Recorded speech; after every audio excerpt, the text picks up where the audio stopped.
Come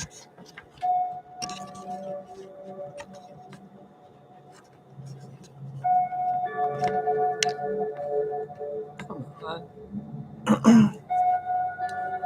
It's 6:04 p.m. November 29th, 2023, supposedly. I'm going to try to set you properly, but bear with me.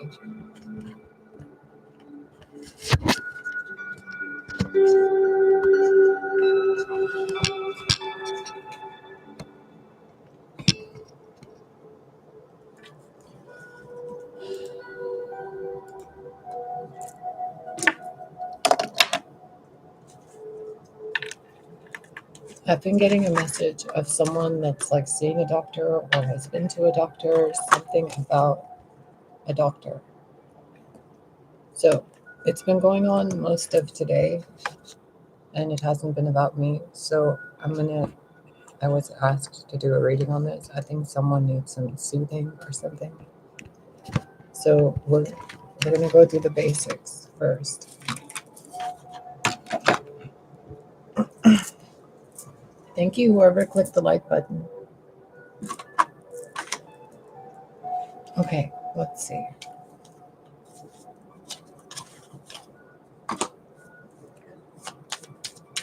Who's this reading for?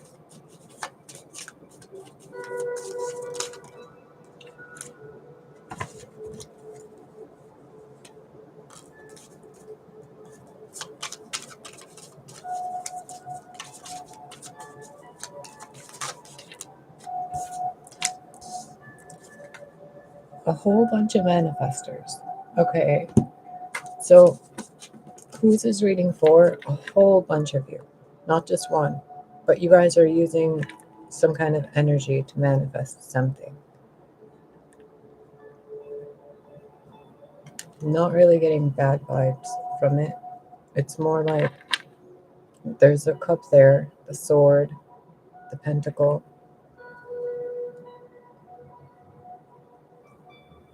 There's a wand there too. But the magician's eyes are closed and they're trying to read from a book. So it's like something that is going on in your life or your family situation somewhere. Something's not being seen clearly, or you're supposed to feel it clearly. You're supposed to put all your other tools aside and focus on that feeling of family. Because you see all these rainbow colors up here? That's still white light or clear light being refracted. Here it's in the dark, but with your eyes closed, there's something internal, and internal seems to be a whole bunch of family, people, friends, etc. And the things you've been reading from, the books or traditions or whatever these things are that has been handed down in books to you, it's like it got you to that point, but now there's something else the divine is asking you to look at, and it seems to be internal. And in regards to all the spectrums of color and your family, what you consider family, not just like co-workers or anything, but children, ancestors, descendants, etc.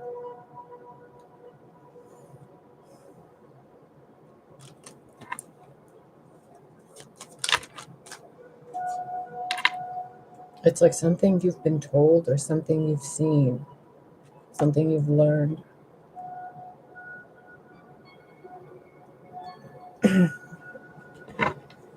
It's as if it kept you up, or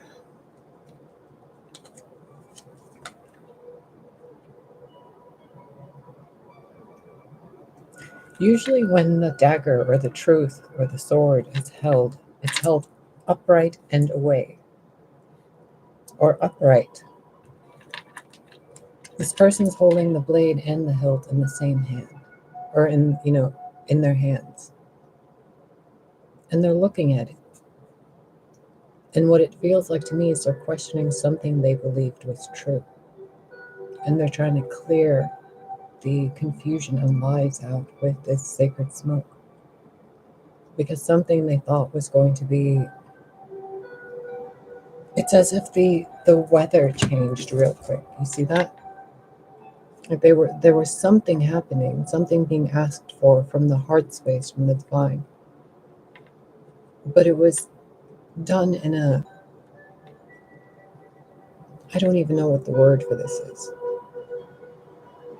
And instead of getting that, it's as if it's this instead.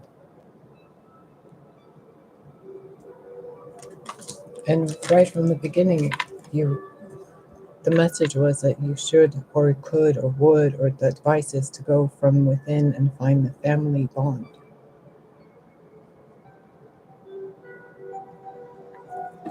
But then that gets in the way, whatever that is.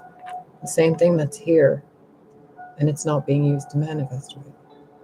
Neither is the cup, neither is the wand, neither is the pentacle. It's like you were, maybe a lesson some of you learned or are learning is that those things are great and dandy, but there's something else, and it's the spirit, family, love, a sense of peace and safety. Something that all these tools here weren't enough to manifest properly that, because the emotion was missing. See how our eyes are closed, looking within?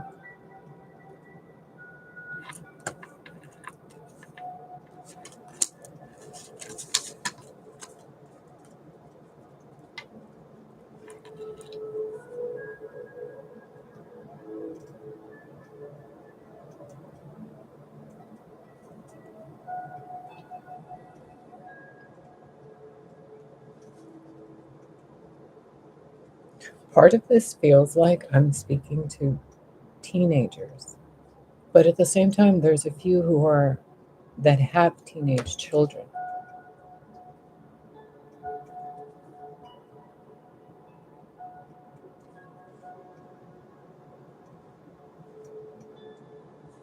This feels like one of those big life lesson type of things, but it doesn't feel bad. It feels like it's showing what's good. Like all these things you can use to manifest, but what everybody really wants is that. And none of those can get that because that's being brought by this spectrum of light. They're all different, they're all unique. They're not battling, they're not fighting, they're not arguing, they're celebrating how they feel, what they think, what they do. There's generations, it's all peace. Because she's using spirit, not the other four. It's like those are already there. But then you got to bring in that. Without that, it goes back to that. Trying to find the clarity in what didn't work or what could have worked. The answer is right there anyway. An empty bed, an empty home, an empty coffee table, no pictures on there. Another sword from more lessons learned.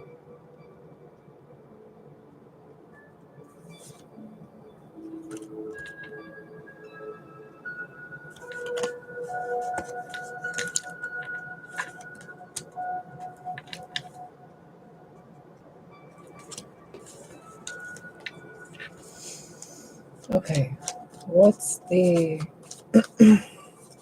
right now balancing point?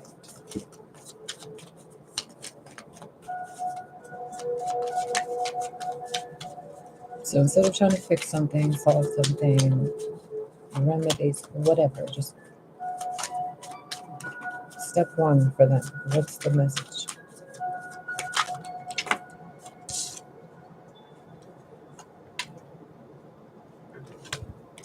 Who are you in this?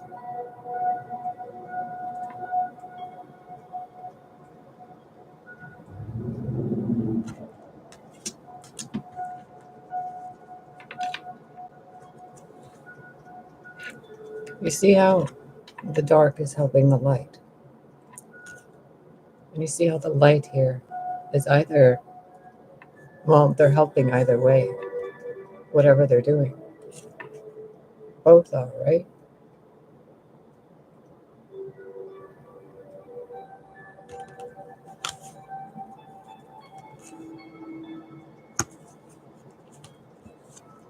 The dark causes the confusion, and the light brings the clarity. See how those are being undone? Neither is good or bad, because with that, you get to see that more clearly. And with that, you get to realize that's more important. But if you can't see the importance of this, then the manifestation process gets stuck in that. And then it goes back to having to learn lessons on what's wrong or right or shadow work or whatever. But again, the clarity from that goes back here. It's not about those swords. It's not about the robes. It's not about the colors. It's not about any of it. It's about all these people like this.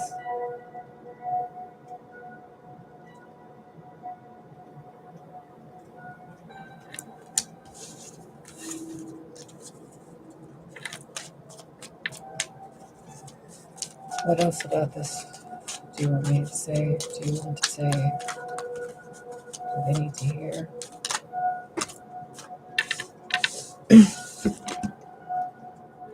Again with the emotions.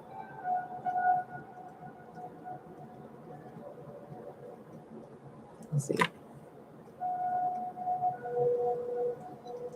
And the other card, it was her holding the two swords.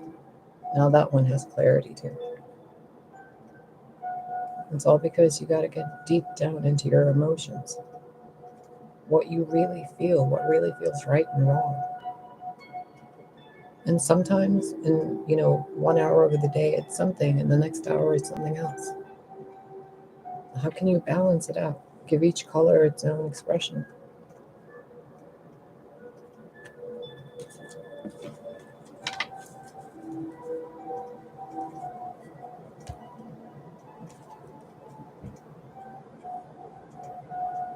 There's something deep inside of the people watching regarding their emotional state and their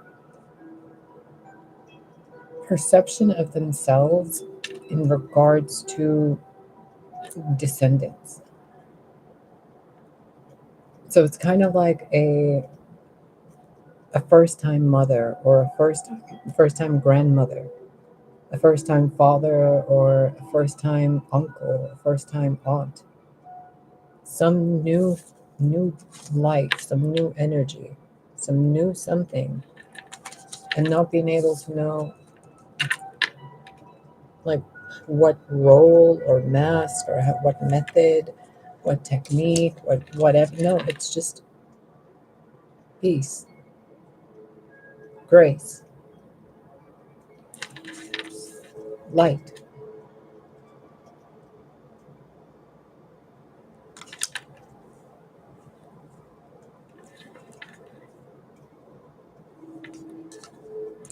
See?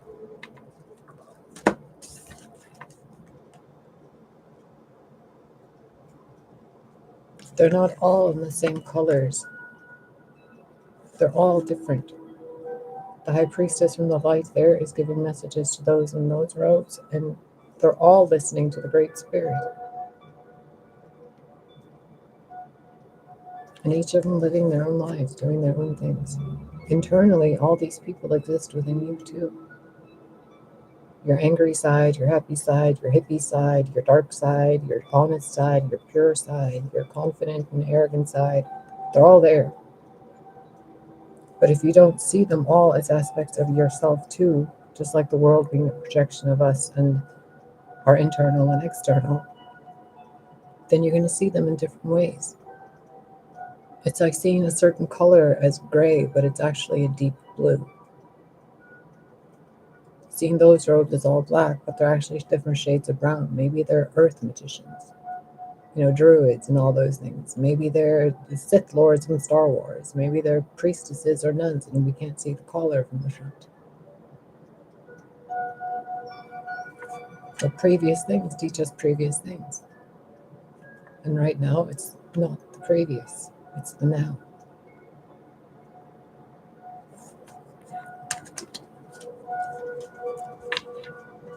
Those stairs, those books, all those lessons,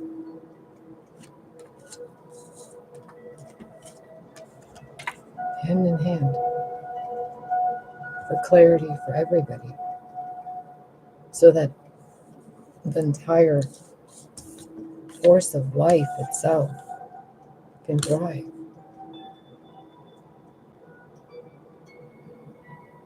See,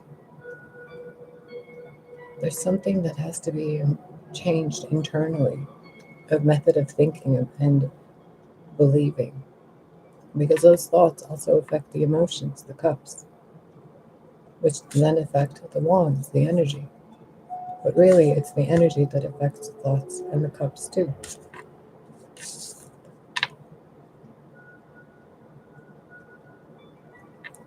So if you can attempt to see the troubles in your life without resentment or anger or regret or any of those things, but is this, then you can bring balance to this and be able to express it in all the colors.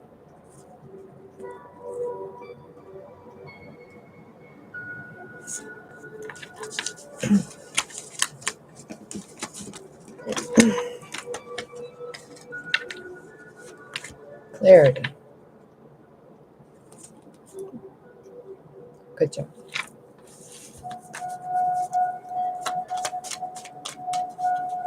What else do they need to know for those watching this?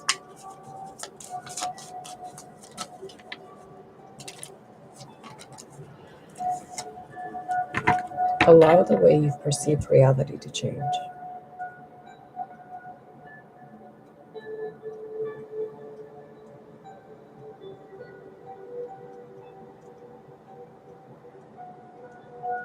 Where is that card? Hold on. Because we had it earlier.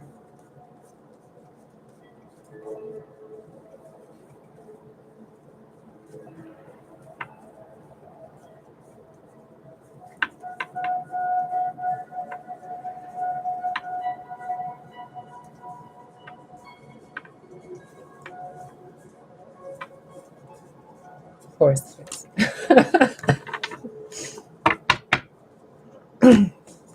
Look, with the blindfold on, being held by one side, but you can't see, right? Then there's people over there that look like they're all scary and spooky and whatever.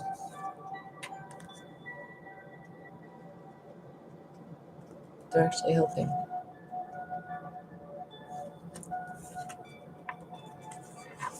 You see how the black and white keeps changing?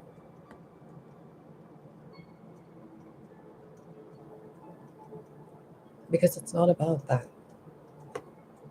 It's about what's in there.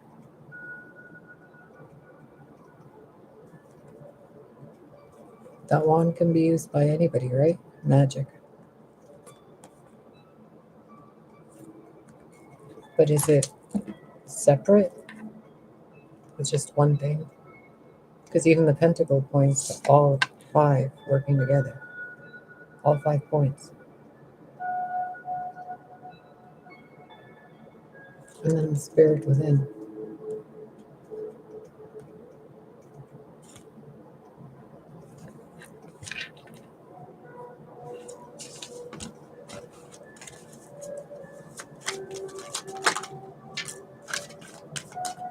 All that is energy too.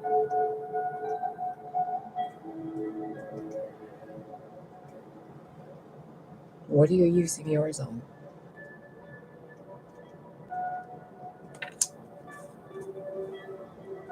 Can you change? Are you teachable? Are you guidable? Are you willing to learn and grow and evolve with Source, with God, the Most High,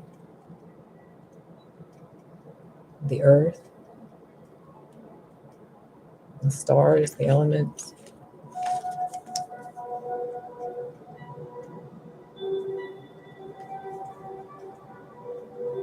The moon also arises, doesn't it? Your shadow also exists, doesn't it?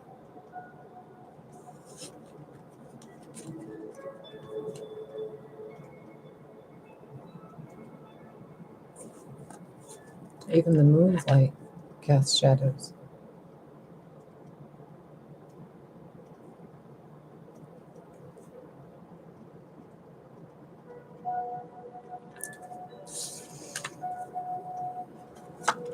What advice?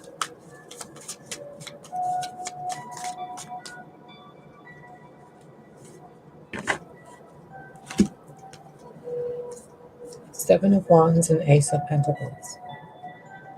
Stop blocking, if you don't mind, what you are worth in the eyes of the divine.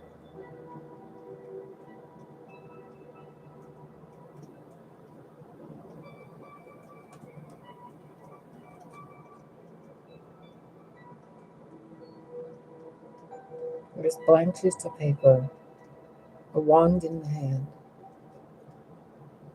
the opposite energy pointing to blank pieces of paper, and the harmony of 5 points: earth, air, fire, water, and spirit resting on matter, and your sense of inner comfort. A hoodie, a blanket, a bench, couch, plants.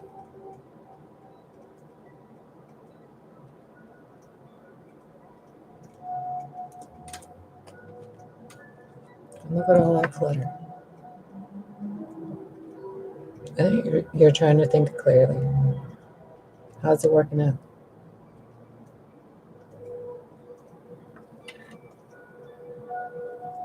Clear your space.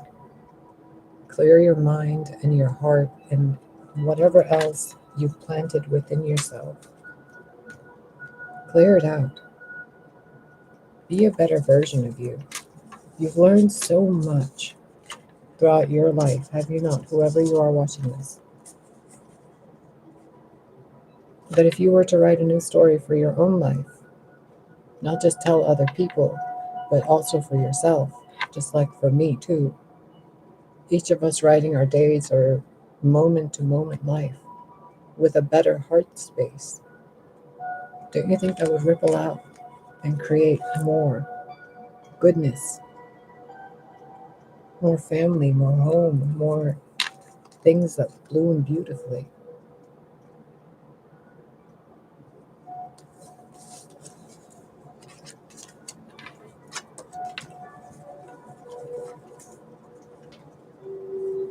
There's a beautiful world around you and within each and every one of you.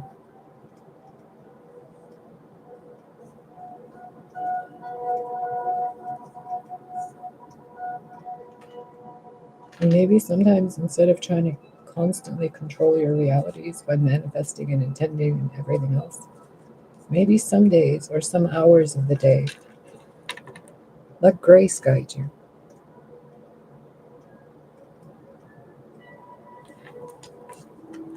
Let the universe give you experiences.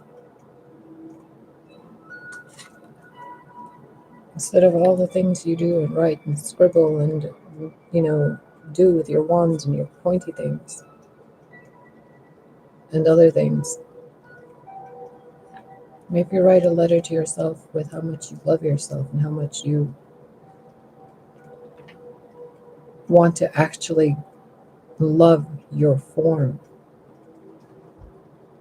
You know how many times our bodies are touched without love throughout the day, both from ourselves and others, and random pieces of furniture we bump into?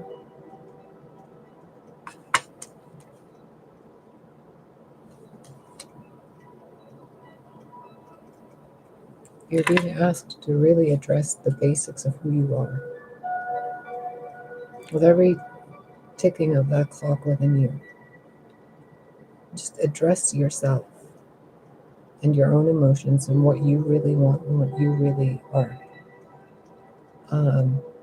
What you feel happy with internally. Things that don't have to do with anyone else. Because there's stuff in your environment that isn't contributing to a clear mindset or an ability for your emotions to be balanced. And so you're trying to figure something out, and then the next day you're putting things into motion, and then at night you're trying to figure things out again. But when you're putting things into motion, there seems to be a sense of guardedness. You see how when you're trying to figure things out, there's more expression. But when you're trying to do something, it's almost like you're hesitant. Like you need somebody to show you. Or maybe this is your child. The advice is still the same. Clear your space, balance all aspects of you, not just one time. And every time you feel like your thoughts are racing or your emotions are going out of whack and whatever else, just breathe deep and gather your blooms.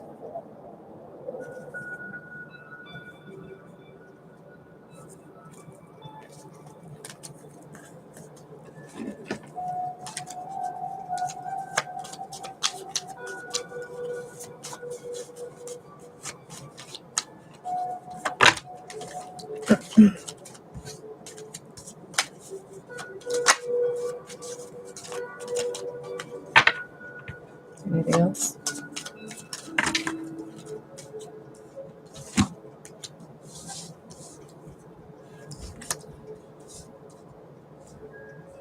Take a break from work, maybe, if you can. Maybe take a day off.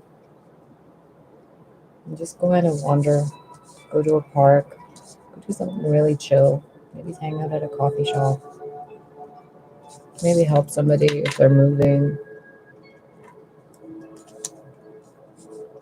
Visit friends. Talk to someone who is experiencing some confusion in their life. Be the light for them. But advice seems to be don't do too much. Take it easy. There's been so much going on energetically. Just be at peace. Think of yourself as an acupuncture needle on a planet. If you're constantly reverberating pain to the planet,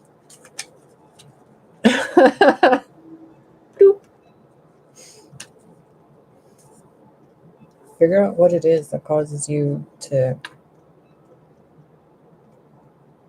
I'm seeing the word detach, but it almost seems like some part of you, when things get stressful, like you either dive into work and you just kind of pretend it's fine. You might do a lot of house cleaning or something that's like you're trying to get, your subconscious might be trying to get your attention with whatever method you have of trying to soothe yourself with something in a past life.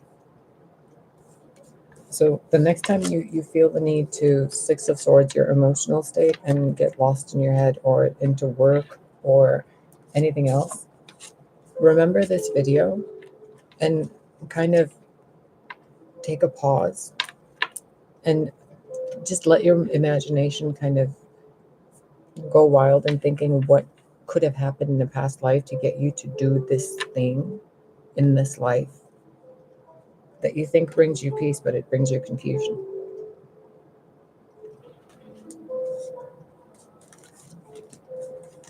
Remember, Eight of Pentacles and Seven of Cups in reverse. It's something that whenever you're working, like you might be at your job and someone says something weird, or you might be working a job that you really don't want to be working. You don't like I don't know, I couldn't really be a doctor or anything. It would just bother me to see all that stuff every day. But it's like someone that works in that field and doesn't want to work in that field anymore because they see too much of it, too much bad stuff. It's like, don't try to, it's like, Don't try to disassociate or any of that stuff, but when you feel that, when that feeling comes up, remember it's something from another life, from a parallel life or an alternate timeline, some aspect of your spiral, your code, your DNA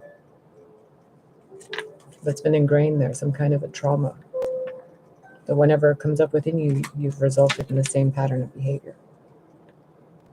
It's not easy to notice because it's usually right in front of our face. You know, when people ask, what is love?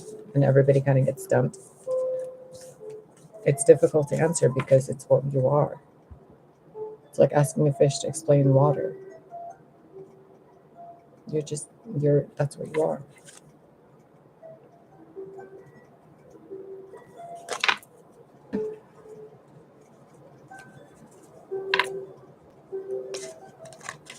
Everybody wants this. Everybody. But not this scene, this feeling, the experience of this. Everybody. Even insects. What's keeping you from experiencing this every day? And if it's, not sunny or whatever where you are because it's snowing, kind of replace it with a sweater and a coffee mug. In a fireplace and a bunch of people in a family environment, in a home with a Christmas tree and comfy carpets and all that.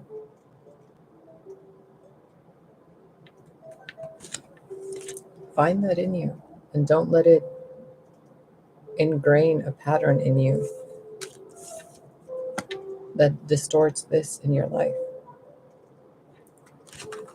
Remember that book from earlier? Don't teach them the way they were taught.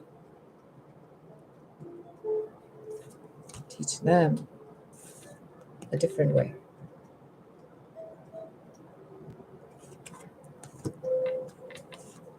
A peaceful way. A simple way.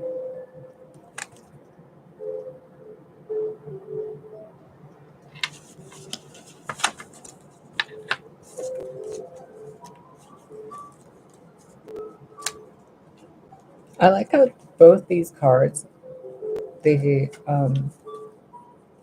Initiate of Wands and the Elder of Wands, are by a campfire, and they're both open-handed, open-armed, and they're like, come sit by the fire.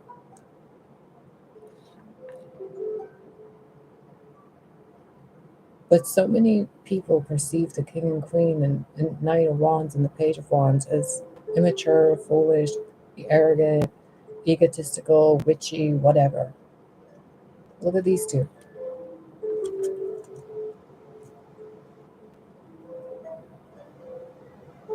This one even has moonstones. This one's belt buckle is two little dogs.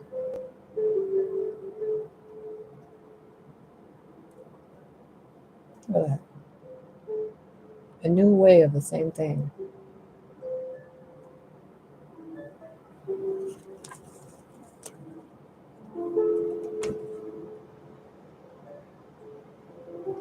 All the wands, all the swords, pentacles, cups, everything in a store.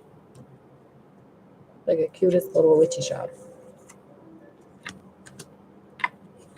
I know, the stuff you've been through, the stuff I've been through, it's been a lot. But each of them came with a lesson, didn't it? A little bit of wisdom.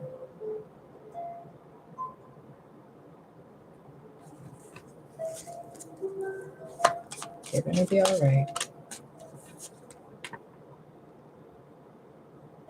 Just remember, the energy turns into emotions and thoughts and actions.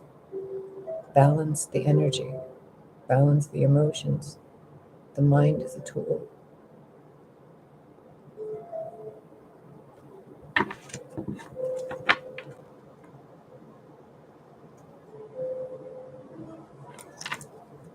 Okay, now on a very basic, simple 9 to 5 kind of way, what else do you want to know before I go?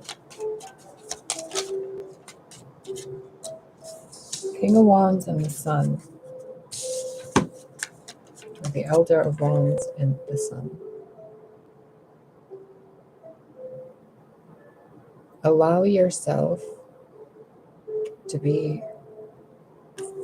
I don't want to say soft, but look, those don't look like soft roses, but they are roses. But there's also various different colors and plants and different, see how it's not just roses, but they're in one person's basket. So allow your expression of self to be multifaceted. And have your light be a comfort to others.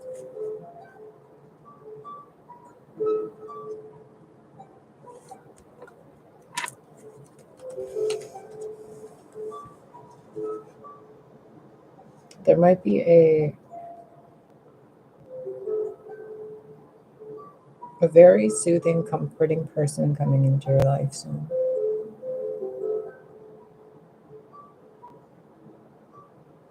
I want to say someone that smells like biscuits.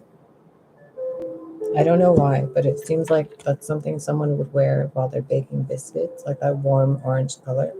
Maybe it's just from my childhood watching my grandma bake. But that warmth, safety, soothing, comforting, vulnerability, family. See? I don't want to get into all the relationship stuff or any of that stuff. This is for you and your inner self, not for you and, dealing with other people. See? You and your inner self. You and your inner self. Not them that all want to go in different directions. Okay. Anything else?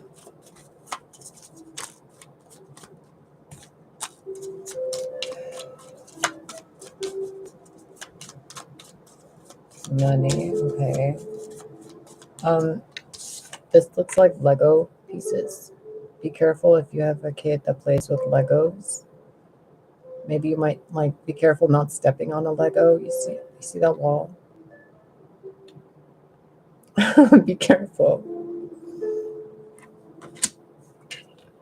And be careful with who you trust with your energy, finances, time, etc.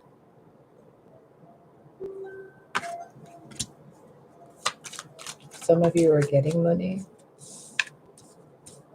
Some of you might be dealing with something that costs money to fix. Please seek the proper assistance in situations like that. I'm not even going to get involved in any of that. Yeah, that's energy I don't want to get into. Malady, money, problems. Please take care of your finances. Take care of you're protected, obviously, but just be careful with the things and the people you hang around with. And I say that only because of these. I'm going to show you each one because I don't want to say the words.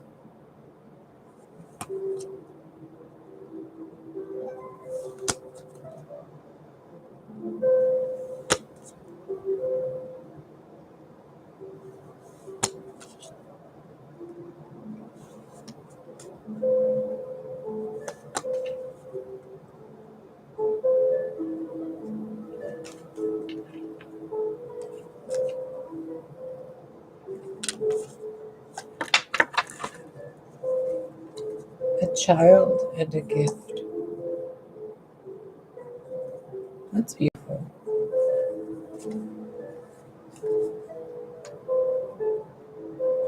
So all of this weird stuff right here stops at a doctor, a child, and a gift.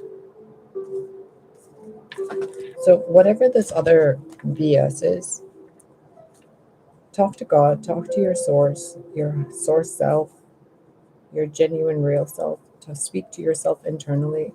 Look at your environment, look at your home, look at the people around you. There's stuff that needs to be cleaned out. There's stuff that needs to be cleared out. If you're experiencing like symptoms, you're being asked to raise your vibration. When stuff like that happens, the universe kind of puts a stop in our way and says improve or else.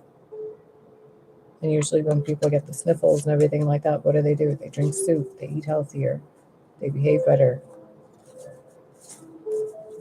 So if you're experiencing that kind of stuff, don't just take a note, like the entire reading. Take a break and go within.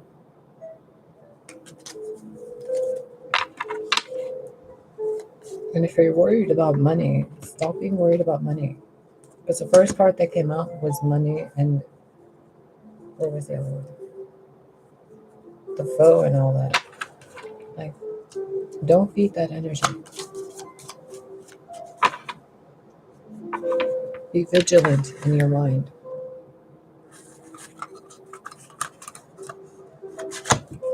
And that doesn't mean think a word or anything like that every 5 seconds or whatever. Just be at peace internally. I don't even know how else to put it. It's like I'm pointing to something. I can't explain it to you. I'm pointing to it so you can see it.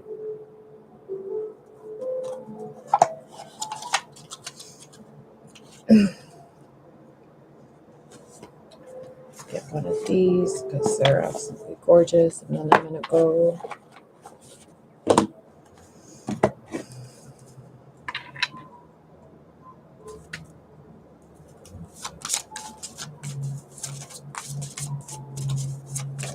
Right.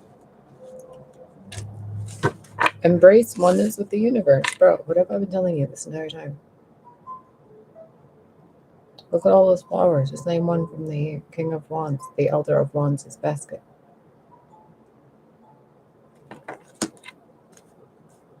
Maybe some of you are like really masculine and want to express more femininity and you're afraid. Do it anyway. Maybe some of you are really feminine and want to express more masculinity. Balance it out, you know?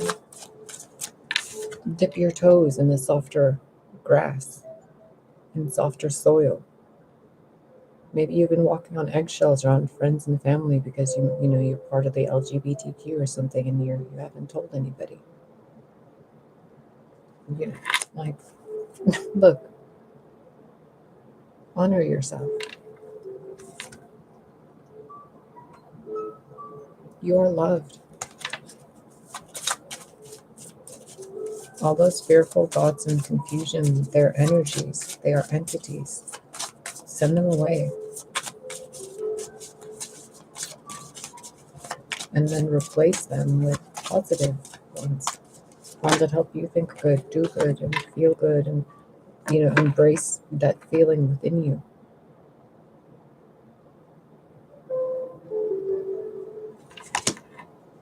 Again, look at that.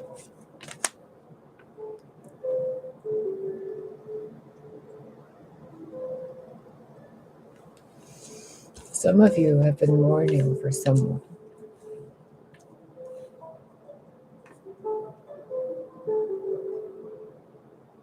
And if you would honor yourself and transform the way you see yourself, you would be able to let love grow in the area where mourning existed. You see, before that flower grew there, before she let love grow, there was a skull, something that had passed. But with that love, it grows again. You gotta take that mask off.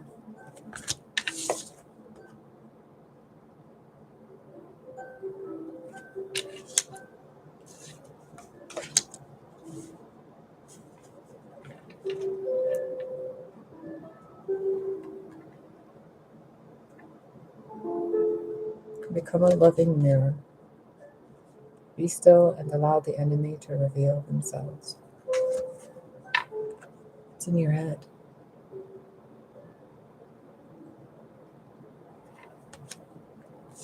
It's the thoughts that don't allow you to see what's actually there. Because your thoughts have been creating a filter over what you're seeing. Hence why the advice is transform the way you see, and the other cards were about this, so your sight can get cleansed. Rebecca, hi. I was just about to close this. I feel like I've been talking forever. Anything else for these lovely, lovely people?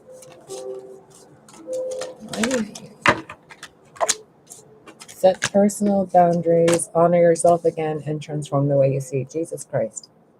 I mean, if I say this anymore, it'll be just, may as well be on the spin cycle. So I'm just going to hold these up to you, and then we'll read them, because I think I'm supposed to read at least one of these two.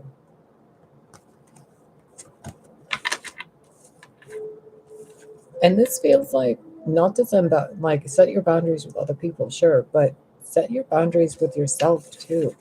You don't need to be prickly. Those prickles, even on a hedgehog, they're only used for self-defense.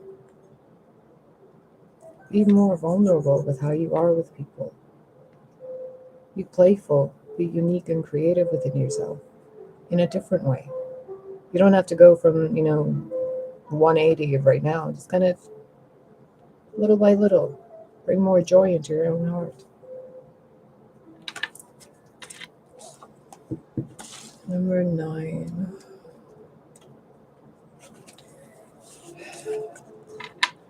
The white goddess with the feathered snake, swan countenance. Oh, there's snakes and swans on there.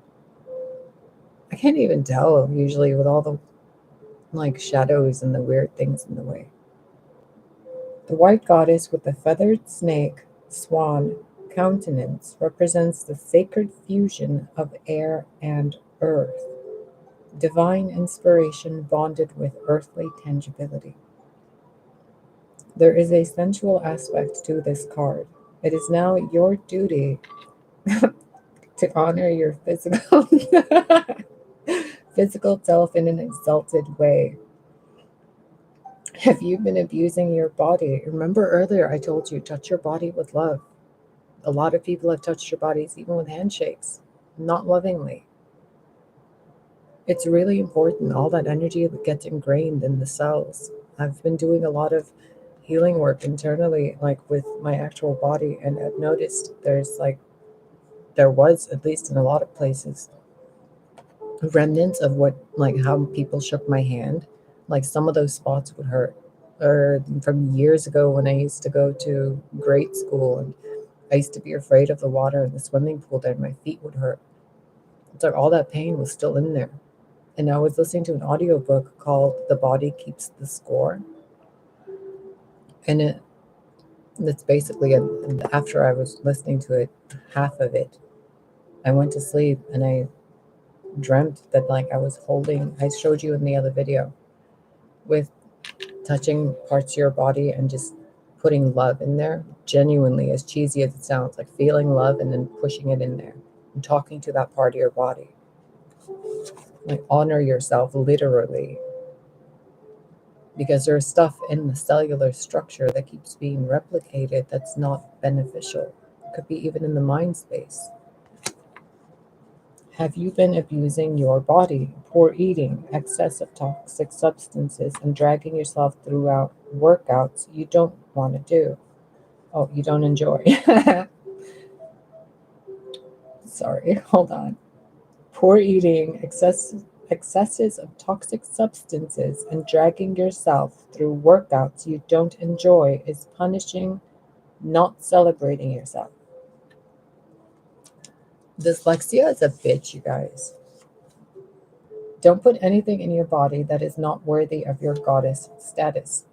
Quality over quantity is key at this time. Awaken to your sacred self.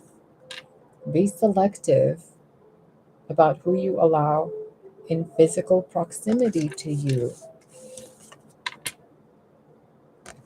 In matters of sex and sensuality, do not share your sacred self with someone who is not worthy of who you or who. What? In matters of sex and sensuality, do not share your sacred self with someone who is not worthy of you or who does not treat you in an honorable and respectful way. Okay, obviously. The woman of euphoria holds her hands gently and seductively over her heart as she considers the blessed magnificence of her reality. She is quiet and reflective and is a deep inner. She is quiet and reflective. This is a deep inner comprehension not bound by society's laws and others' opinions. Inside, she is infinite, and her physical form is the gateway. How interesting. I feel like this paragraph here, and then this paragraph here, I felt like I was reading two different cards, and they kept getting blurred together.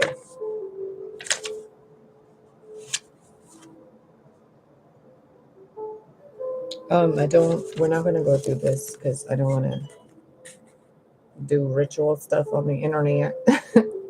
So if you want to do that for yourself, go right ahead. Let's see what the other one is. Buo.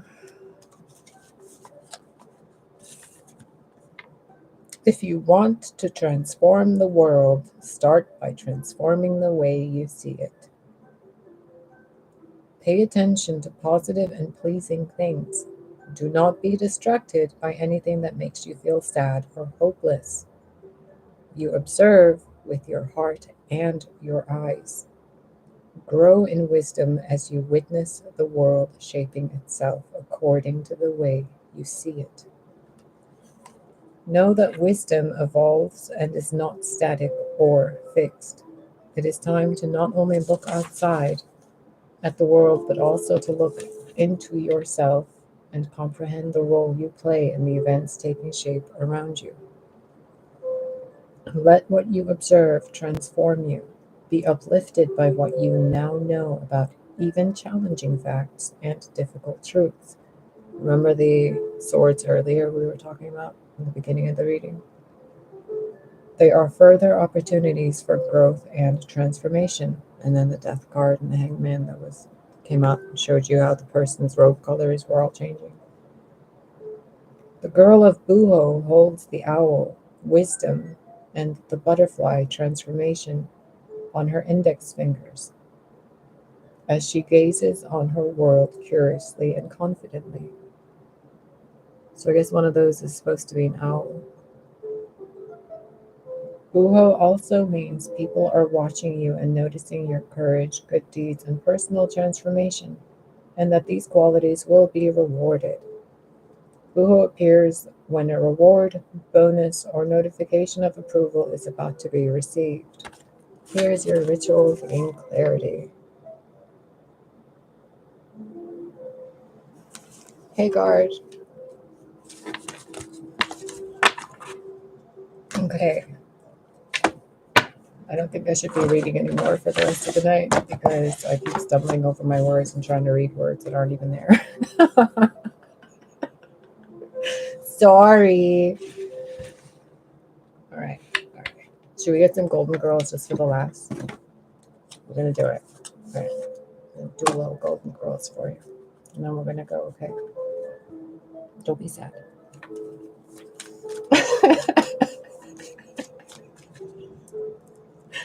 All right. What do they need to know?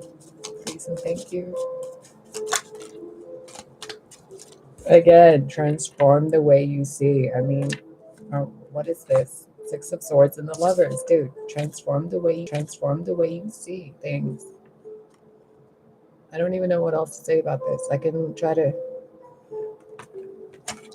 Rebecca, I adore you.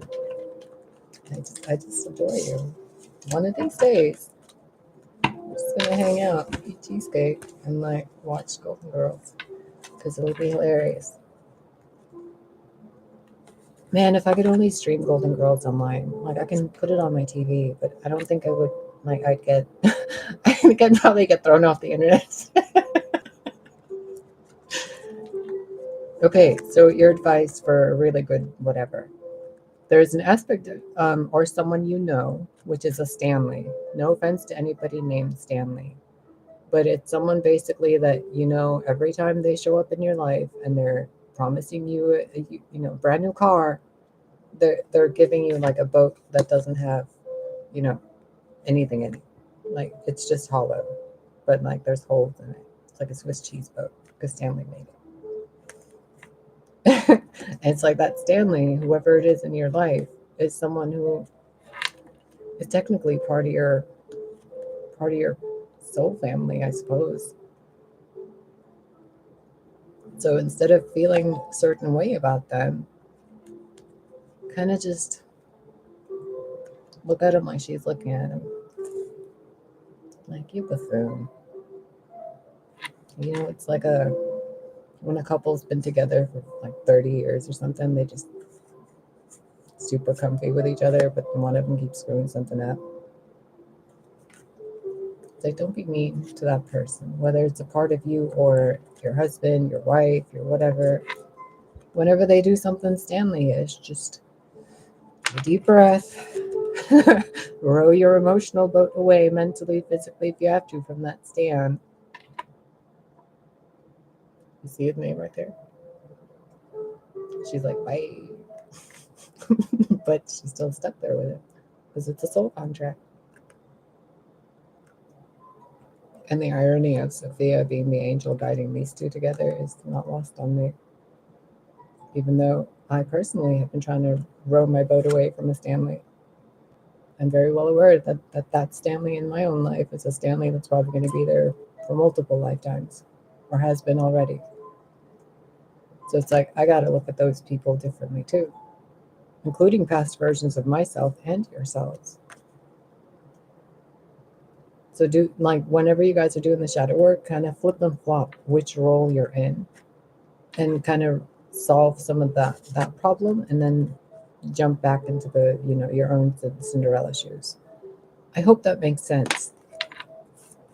Because I'm seeing this as if like she was dealing with those problems and then she's dealing with these problems, right? But at the same time, it also seems like this person's learning something and this person's going away the other way. But they're supposed to be together. So the issue then becomes like this having to go here, having to return to something to kind of set things right.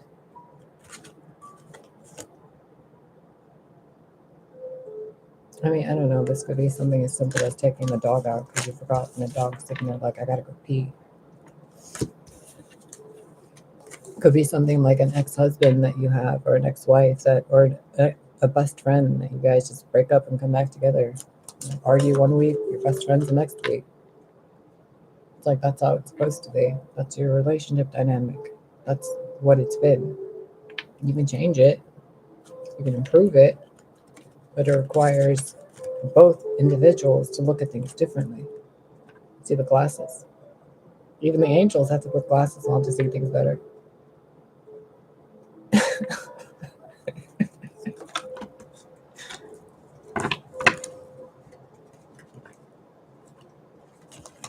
And if you're taking any risks in life that are like for your job or money, or maybe you're going on a date with someone, Page of Cups, don't bring Stanley into it, and you'll be all right. If you're on a date with someone, don't talk about your ex, because they're not going to date the version of you, that the ex left. They're dating this new you.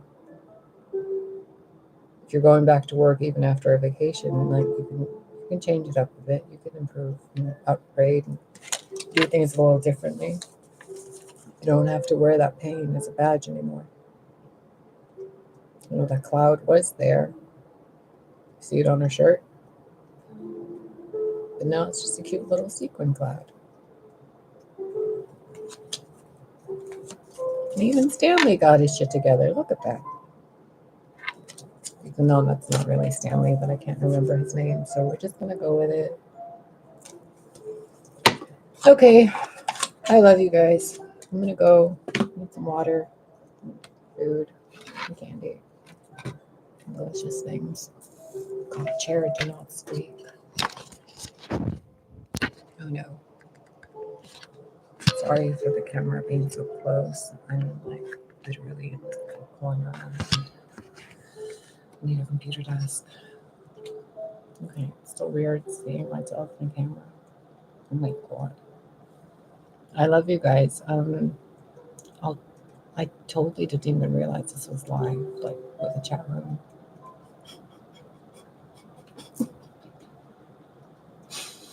Wow. Like until you showed up, Rebecca, I was like, oh my god, whoops. My bad. No, like I didn't even know. Like I'm totally okay with it. I forgot now, like I'm actually more comfortable doing videos like this than recording them in private and then making them public.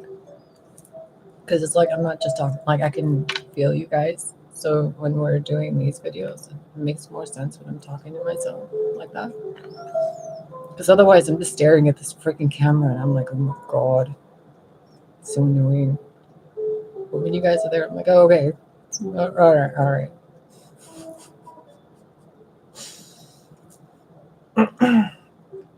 Me too. I've been going through so many shadows and so many whatevers and timelines and so much stuff.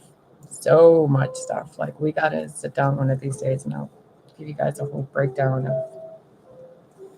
the absurdity of the cosmos. Like it's just absurd at this point. In a good way.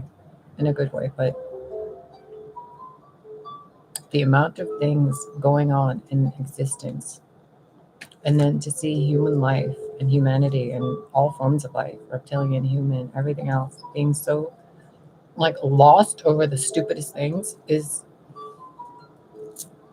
it's just mind-boggling to me at this point. I was having a conversation with my spirit guides earlier, like thousands of years of this, and still we're still doing this. Thousands of years. What do you want me to say about it? Like, what do you even want me to teach? What do you even want me to do? Like, at this point, all I can do is like try to figure out a way to create a healing center and little sanctuaries, and make little sacred spaces and places for people. Because I don't even know what to do or what to say or how to do anything with this stuff and try to help anything. It's just everybody seems to be so not everybody, but like majority of people, and well, I guess everybody that I've experienced energetically in the ethers seem to be dealing with some kind of a reverberating confusion. I don't know how else to put it. It's like a thank you. It's like being in a pool of water and then having somebody swish the water, and you're just trying to like meditate and someone's swishing the water. That's what people feel like to me lately. When I see them in stores, when I'm going around, it's like everybody's just kind of trying to distract from something and they're trying to create something else. And it's like, it's weird. It's weird.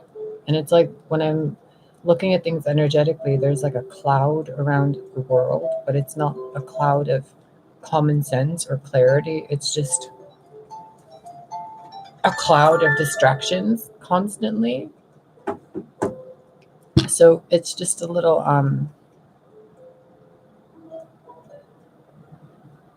and it's not just distractions. That's the thing. Like I don't even want to talk about this, but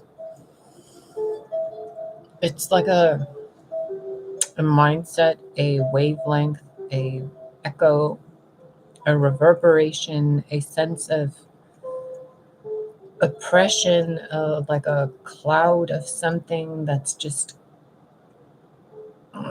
I don't want to say manipulative, but it's like it confuses things. Thank you. Storybook. Once upon a time, the witch's curse, where it makes everybody forget who they are, and then they're just behaving in some weird like echo of who they were. Like Little Red Riding Hood having the tavern where she's a waitress wearing a red, red apron. It's like that.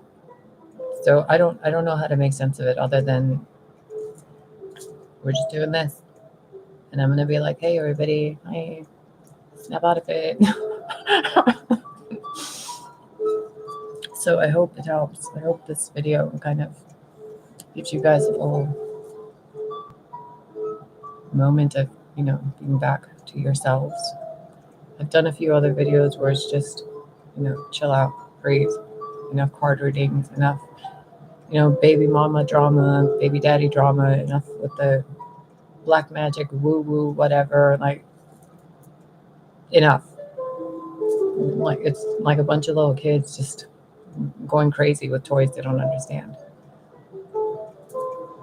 And today I was like, am I supposed to make a video today? Do you guys like spirit guides, ancestors, or something I'm supposed to say? And earlier it was just a whole bunch of cards about maladies and bad words. And I was like, nope, not doing it. And then I went about my day, had breakfast and meditated a bit, cleansed the home, and organized some things around the house, like little clutter type things. And then I sat down and I was like, I'm really tired of looking at things. And I put a scarf like around my eyes and I just sat there and I was like, okay. And I meditated for a bit. And I remembered in that when I had a near-death experience, I think it was actually a death experience at this point,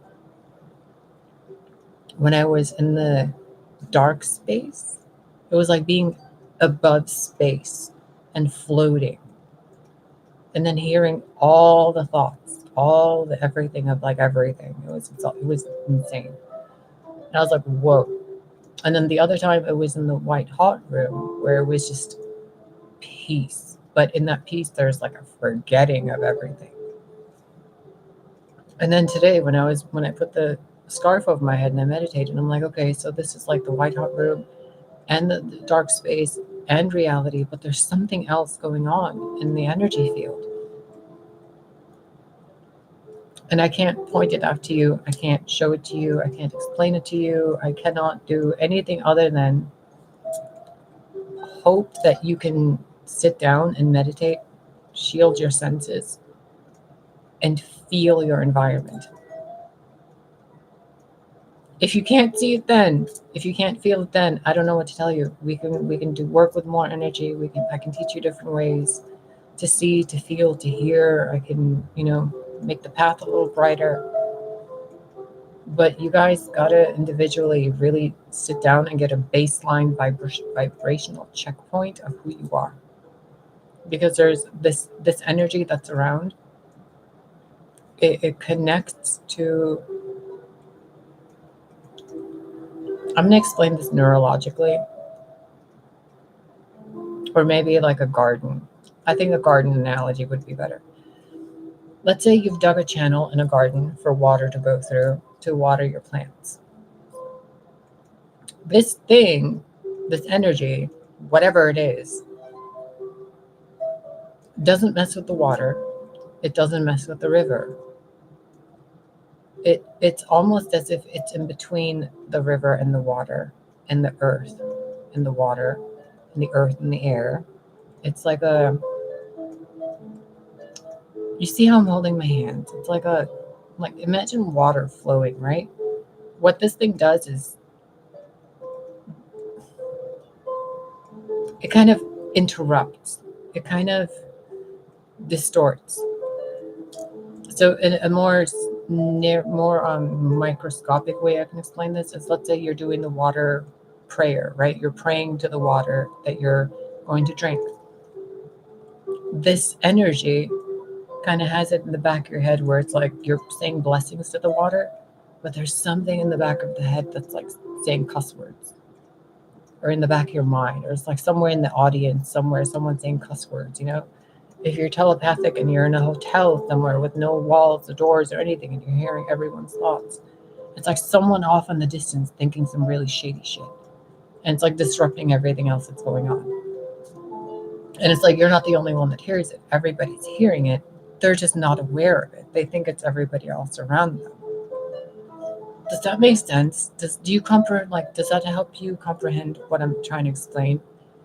It's almost like, I don't know if you guys watched The Magicians, where in that other world, the air had a little bit of opium or something in it, where it made everybody just a little loopy. It's like there's a little something that's making people feel like separate, but not. Distorted, but not. It's like oil in the water. Or the smoke off gasoline in a gas station. If there's a puddle and you look at it, it's like weird refractive light, but it's not really. It is, but it isn't.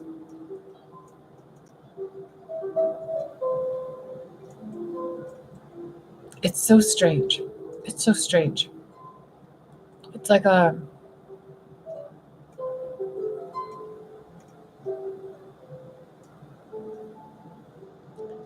I don't even want to call it demiurgic because it's not like that. It's not even archonic. It's not even evil. It's not stuff like that. It's like a click in the choices people make.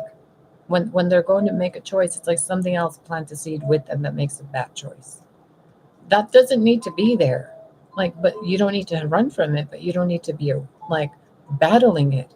And when you see it in other people, you don't need to pick at them for it. It's almost like it's something that's just supposed to be in existence, but people have, normally they're kind of immune to it, or they're kind of resistant to it, or it's a thing where it's like they're not allergic to it. It's something like that, and suddenly they became allergic to it, and there's no real reason that I can see or have been shown, but it's something internal. So please pay attention to the way you make decisions, the way you feel, but also the words influencing your feelings. People have internal dialogues, narratives, etc. There's telepathy, clairaudience, more things than I can explain. Just be aware of that baseline self. That's your first step. If you cannot get to that part of you, if you're meditating and it feels like you're protecting yourself from yourself, if you're meditating with others and it feels like there's a block in energy, if you're doing energy work with people and you're noticing something is just not healing with someone, take a step back. Where's the compassion? Inside. There has to be that compassion. That's baseline who you are. Everybody. We all breathe the same air, breath of wisdom, compassion, grace, etc. It's there. Yeah, with that feeling, Rebecca, breathe. Just try to breathe. And if you're in that space where there's no air, don't breathe. Just remember the feeling of breathing. That feeling, you're supposed to go through it. It's like you're kind of supposed to embrace it. I can't even explain to you what it is. It's not that feeling of fear where you feel like you're falling into a void. That fear feeling is linked to this weird signal disrupting thing in the collective consciousness. That same fear is what makes people fight each other. It's the same root of the same plant. It's the same thread. It's just something that makes something else seem and once you like overcome it, it's like okay, vibrationally, the human body has like all these different bacteria and viruses and stuff. But if your health level is at a certain point, you become more susceptible, right, to certain things, or resistant to certain things. Well, collective consciousness has gone down so much into fear and mistrust of each other that this thing became active in the collective. This weird cloud of, oh no, oh no, oh no, enemies and attack, weapons and, pitchforks and all this shit. Like, no, no, don't even bother fighting it. Don't even bother acknowledging it. Just back to center, back to compassion, back to family, back to emotional stability, not letting the waves. Think about it in another way. The movie 3,000 Years of Longing. The jinn in that movie could not function in the human world unless he was like blocking off the EMF radiation. Your body picks that up still. So be careful with what you think you're doing or feeling because you're in a pool of electromagnetic radiation. Radio waves, telephone waves, microwaves, LCD displays that do God knows what. All the power plants, all the electrical wires out in the streets, the electricity running through the ground and concrete, the friction made by the cars, the movement in the field made by human beings walking and interacting and thinking and feeling and having sex and defecating and everything that's going on in life. You're aware of it subconsciously. So your nervous state, your consciousness state, your day-to-day state is being affected by all these things. And you guys wonder why you're stressed out.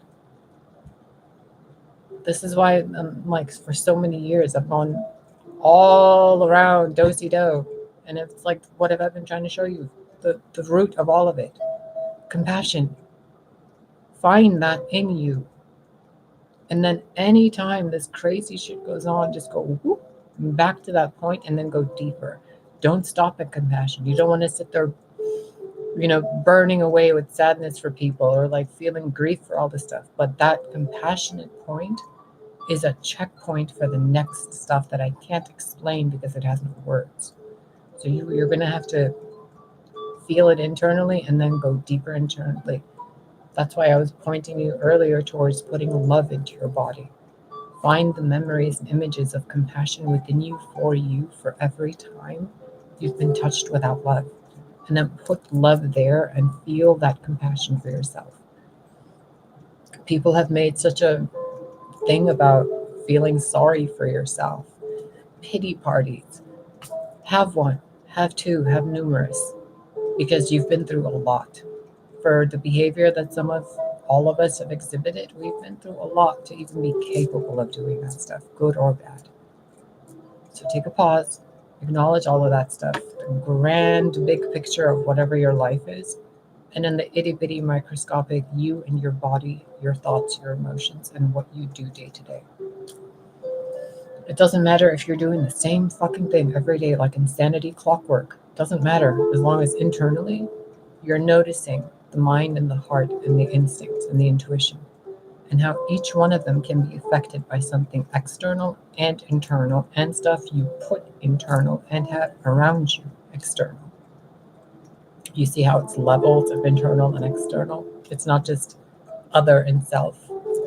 It's also all the other selves in the self that you guys are mostly unaware of. But they usually come out when you guys get triggered, when you're lusty, when you're greedy, when you're jealous. Those other selves come out. They're okay.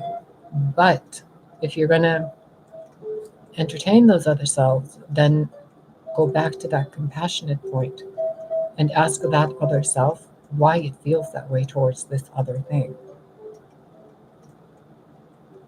I hope this is making sense.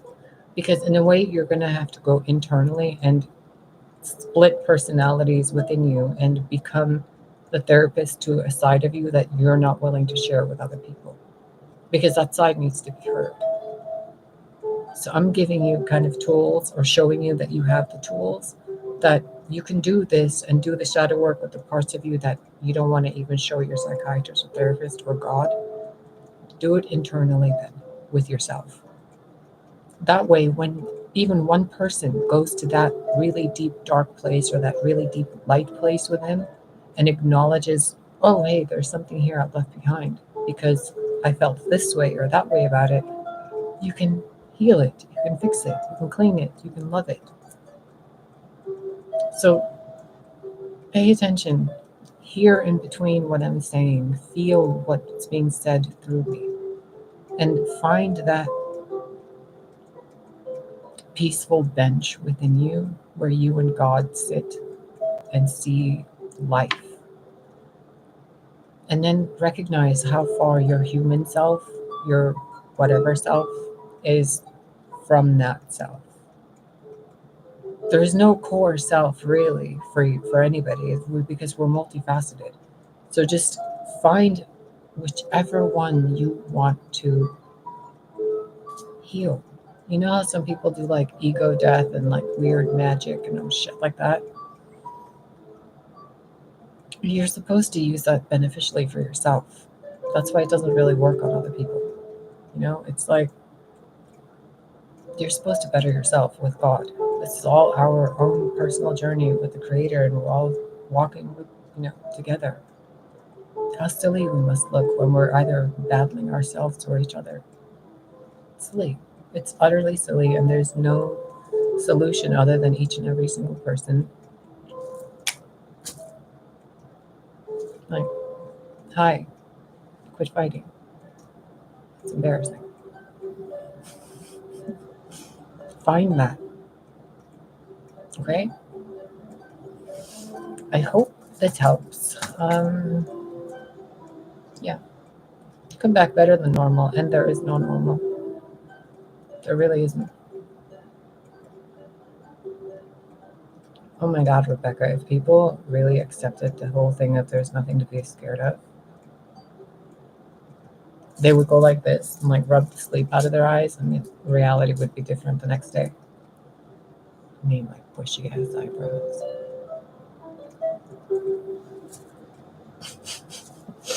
Anyway, I'm gonna go because it's getting hot under these little Dollar Tree lamps or lights. I can't believe how bright these light bulbs are.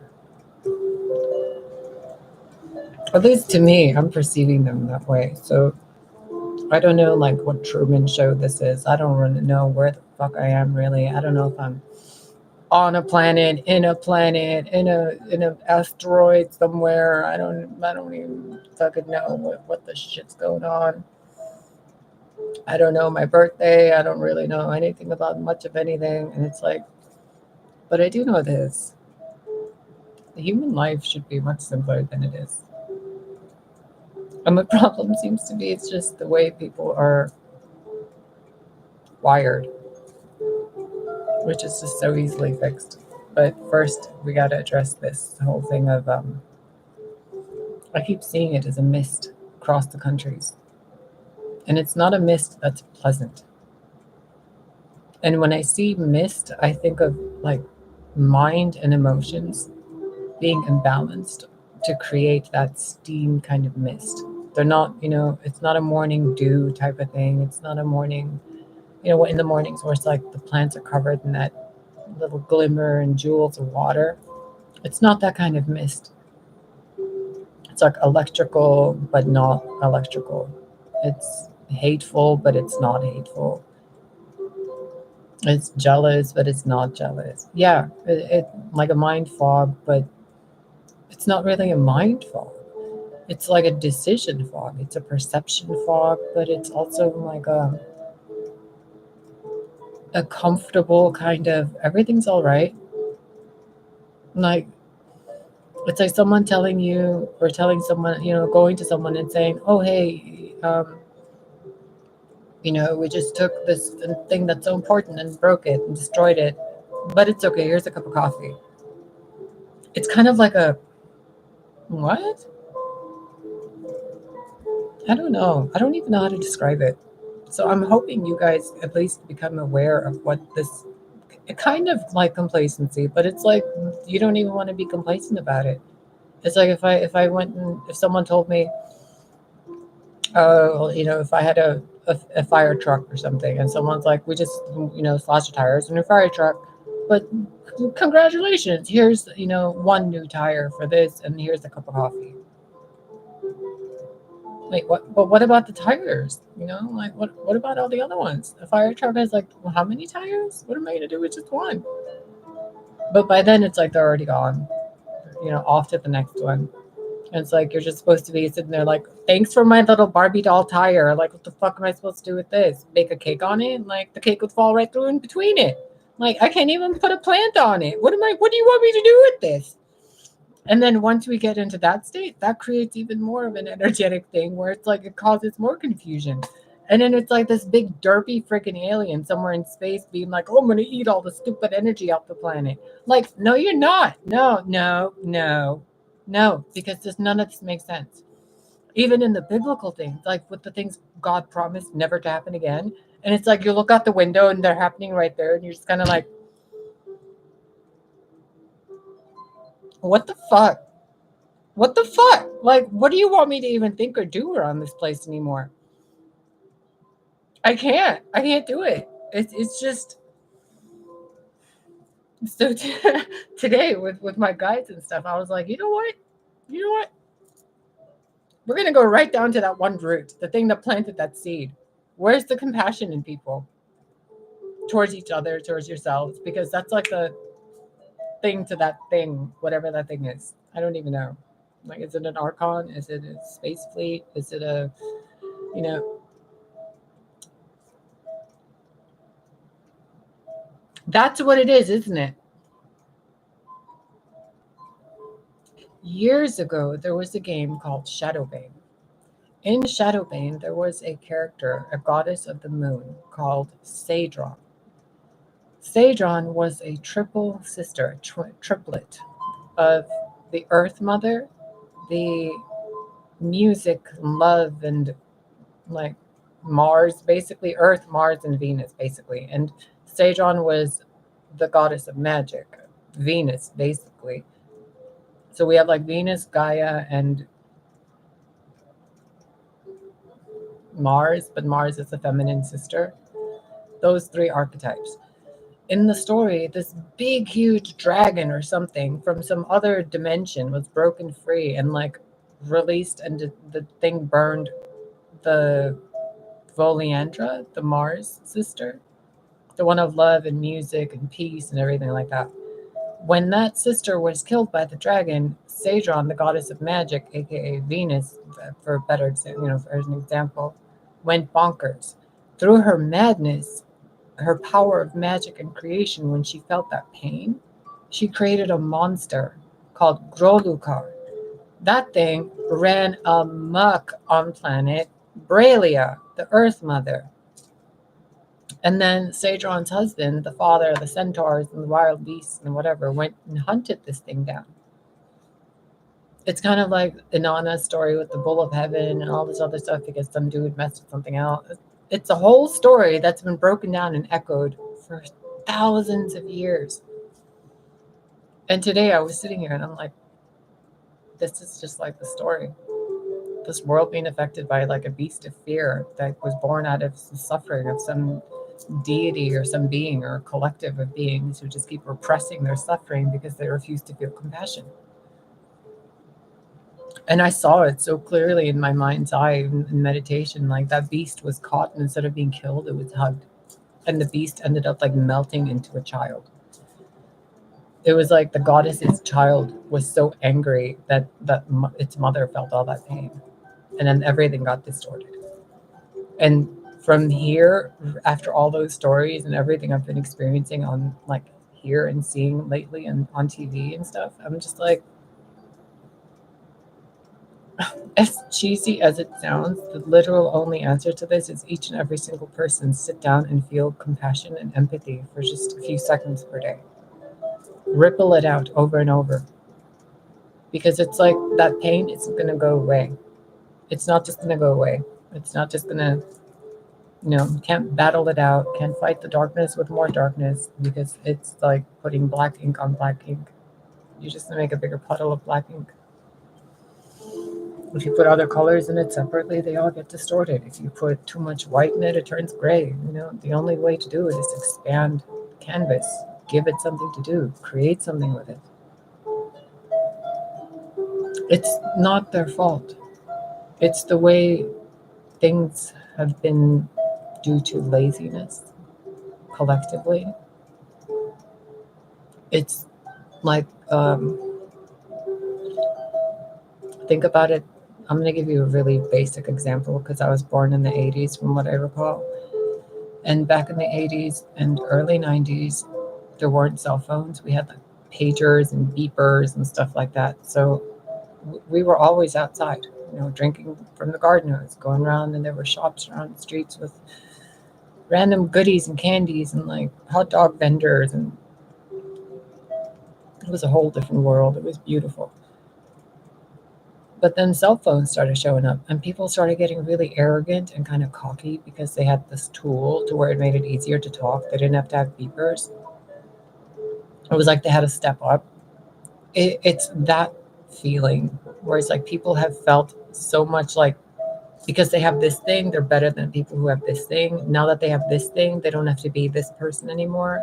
This one group of people I knew, they used to live in really small confined spaces, and then once they got to an actual house, they had totally forgotten after a while all the struggles and suffering they experienced in that little confined space, that they weren't even grateful for the stuff they had in this expanded space. They just filled it with more clutter, and then they complained that it was not big enough. It's like, didn't you guys notice how before you had way less and it was still not, there wasn't enough room? Like, do you see how it's still kind of the same? It's like kids in high school being really shitty to each other because of, physical features or financial status of parents. But then they grow up, and as elders and as grown-ups and as parents, they're still doing that shit. But they're kind of dressed it up as if they're doing something different. It's for a club, it's for a job, it's for a persona, it's for a whatever. But it's still shady ass behavior. And it's like that crap needs to stop because it's destroying humanity's example of life incarnate. Because they're using incarnated life to desecrate the ground they walk on and each other and their own souls. And it's not even their fault, our fault, because it's this strange shit going on in the ethers. It's kind of been bubbling from each person's mind, creating more of this weird mind fog bullshit of like this matrix mentality of, step on each other and it'll get better. But each time they step on each other, their heart breaks. And every time their heart breaks, they don't give compassion. They give more arrogance and ego and justification for that behavior. And it just distorts the people. Kind of like all these people who have been comparing shit to this channel and like commenting on how goblin mode or whatever the fuck I've been over the years. But it's like they don't realize whenever they're doing that, they're hurting themselves and those around them, because they become a vessel for all that negative energy to be coming out of them at someone else. And it's like, ugh, just go back to compassion, please, because then it's like you guys will see for yourselves. Everybody will see for yourselves. It's like, have you guys really ever had a good cry about everything you've been through individually? Like, I've cried way too much, and it's like I'm still not done crying forever, because it's just, look at things, man. Even ourselves and how we're living and what we're doing each day. The state of nature. There's birds outside on trees freezing to death for like 4 months out of the year, for some of them, and nobody really gives a shit. There's trees being cut down, and those trees have things living in them. Those trees have nerves. They friggin' feel that pain, and it's like, oh no, the vegan stuff. Like, it's not about that. It's about the mindset of the person doing that and the person allowing that. Balance that out instead of just being okay with it. Having $1 million doesn't make somebody more confident. It makes them more distracted from doing their work within themselves for that confidence, because they're using that money as a shield. People who have been in groups and collectives and they haven't learned how to feel grief internally without someone else coddling them, there's a sense there too of those people kind of being limited because they didn't get to experience that pain internally to know how to heal that pain internally by themselves. They were kind of babysat through it. So in a way, it's like the wisdom they could have attained, the level of self-love they could have attained, was kind of diminished by their false friends and groups, where it's like, oh, I feel like shit. The person's like, oh, tell me all about it. Like, no. You feel like crap? Go sit down, drink some water, breathe it out, figure out why you feel like crap. Ask yourself, and then call me back and let me know what happened. Like, I'm not going to sit here and just vent to me and tell me your problems and create that echo into the world again. And then, no. Why are you sad? Ask yourself. Fix it within yourself. Otherwise, it's just creating more pain and trauma. Like, why do two brains have to be synchronized in that suffering when the problem is that one brain signal needs to be adjusted there? So it creates a dissonance field from the other negative vibrations so that this brain here creates peace, and these brains here creating discord get affected by that peace too. And if you could be one of those brains that keeps sending out signals of peace, it doesn't matter what's going on around you. Eventually, they'll all start doing the same thing. But it takes one to break the pattern of those. Comprende? And the link to snapping people out of it, kind of, is compassion. Because you can see how a lot of people don't really have compassion at all. At all. Even for themselves. Like, oh my goodness. Oh my goodness. I was hearing some of the neighbors talk outside the other day about how the generations have been changed and how people don't, treat each other the same way anymore that they used to. They don't make them like they used to anymore. And I'm like, well, you guys are the ones that raised a generation that taught this generation how not to treat people like that anymore. What changed? The love of a grandmother and grandfather, the love of a mother and father, the love of siblings, the love of family. Without those things, what do we have? When somebody bumped their knee when they were little, a mom or a grandma or somebody, family figure, came up and said, oh, it's going to be okay. After a certain point, that stopped. But the need for it didn't. That need was simply used, something used a distraction because that need for comfort wasn't met. So the body goes to distractions, Game Boys, video games and Xboxes and whatever else. But the desire of having that pain healed requires compassion. It requires sympathy. It requires those things that people make fun of and say, oh, it's a pity party. It's self-pity, it's self-sabotage. It's the dark night of the soul. Well, if it was, you'd be blessing that dark night of the soul if you actually appreciated it. Because it reminds you of humanity within you. It doesn't matter what species you are. The entire point of a dark night of the soul is to remind you of your humanity. And what's humanity? Compassion. That's what makes humanity. People helping each other, people being compassionate, people being safe to be around. It's like if you're in a group of 100 people, do you want to be the one person who's suspicious and has a knife behind their back for someone else? The places I remember, whenever we felt that vibration in someone in the cities or collectives, we would hold them, we would heal them, nourish them. The mothers would come together and embrace those children the way they've never been embraced. They would give them food and comfort and safety. They would give them, embraces and loves and kisses and cuddles. And they would just, instead of tossing them out like garbage or into prisons because they're so sad, or into therapy chairs and stuff to repeat the traumas over and over. Like, is it too hard to just make somebody a meal, cover their feet with a blanket, give them a cup of water, be tender to each other, to yourself? And it's like these things you guys have as addictions, like cigarettes and stuff. Like, I smoke cigarettes.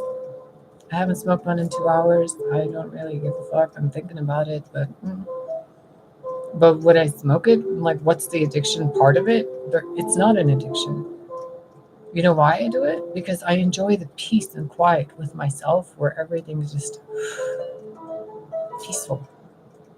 And that's a link temporarily to bring that into a physical expression. Why don't you do what you need for yourself, whoever you are? It could be as simple as something like you like eating chocolate and it helps you feel better at night, or, when you wake up or whatever. Or when you were a kid, you loved having ice cream for breakfast and you haven't had that for so long because society tells you don't have ice cream for breakfast. But it makes you happy, doesn't it? So why deny that happiness? Because then it becomes a self-sabotaging decision. You see how fine-tuned things get? When you really start digging into who you are and what you're doing, it's like simple little things. And it all goes all the way back to compassion. Let me give you another example. You're going to the grocery store. You have all the things in there, and you have your favorite things. Let's say your favorite thing is a jar of Nutella. I love Nutella. You're going to, you're going to go over there and you're like, I'm going to get this Nutella. And then you're like, sugar level, bad ingredients, whatever, whatever, whatever. And you're like, it's okay. I deserve a treat. And you go and get yourself, you go and look at it and it's like $14.99. And you're like, this was $1.99 yesterday. Why is this $14.99 now? The decision you make at that point to purchase it or to not purchase it breaks off into multiple different beneficial and sabotaging choices. Something as simple as that. If you don't get it, you're denying yourself something that really brings you peace and happiness more than just one time. But the price you pay is higher because now you know the value of it. Isn't that just kind of like the universe plays on us? And then if you don't get it, then comes the thing of where it's like, well, what can I do to replace it? And then you go and pick up a candy bar or you pick up something else, but it only gives you one treat. The jar of Nutella would give you multiple treats, multiple experiences you can get. So some of you might get irritated and be like, I'm not buying any of it. No candy, nothing. It just puts out the store. Others might go and be like, I'm just going to go get a bottle of wine instead. But the core thing is you want to feel like you did something good for yourself. That you have that good thing to go to later too. But then when you go to it later, you punish yourself by saying it costs so much, it's so bad, it's so this, it's so that. So when you're doing it, you're creating that. And then internally, you feel sad because you created that instead of the happy thing you wanted to create. And then the cycle continues with another addiction.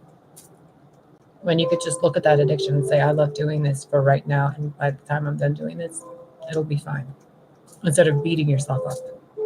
So you drink liquor, okay, drink your glass of wine, don't drink 3. Smoke cigarettes, okay, smoke 1 less every day.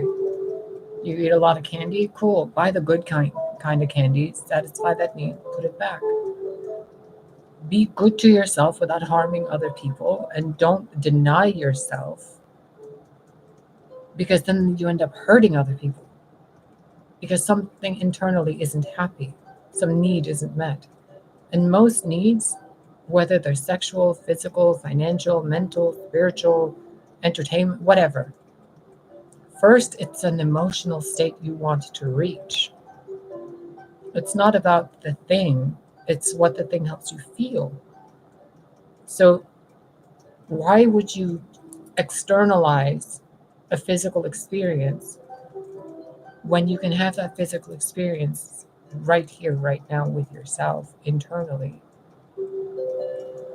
And all you got to do is rewire this slightly, because I can almost guarantee you right now you have more thoughts going on in your head than anything I'm saying about or speaking about.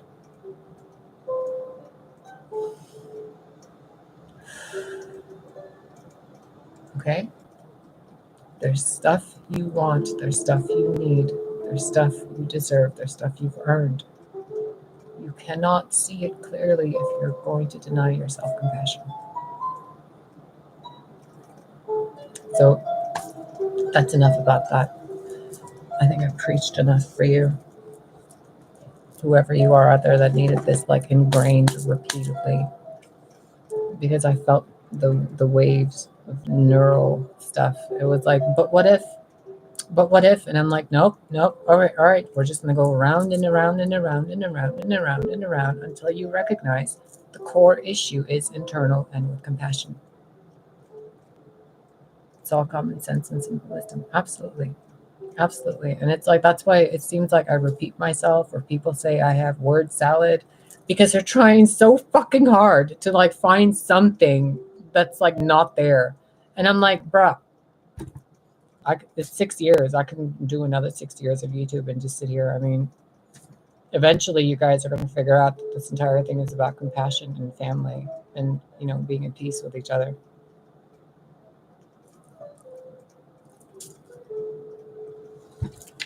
Like, for real, bruh, how overcomplicated do you guys need this to be?